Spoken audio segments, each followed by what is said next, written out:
How to transfer pictures from Google Photo to external hard drive. Hi everyone, I'm back with a new tutorial. In this video, I'm going to let you know the ways to transfer a picture from Google Photo to external hard drive.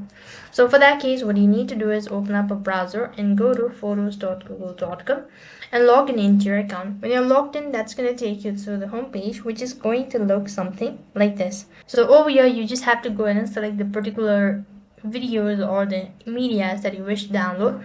So select that and click the download button.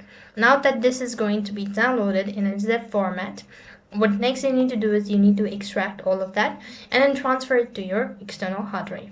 So basically you have to connect your external hard drive now. Now that has already been downloaded, you could go and open the file location and then extract all of these.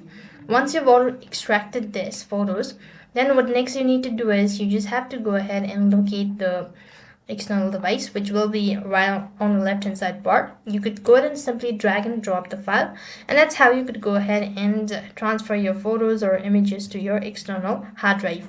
That's all for this video. I hope the video was helpful. Make sure to like, share and subscribe to our channel. Thank you for watching. See you in the next video.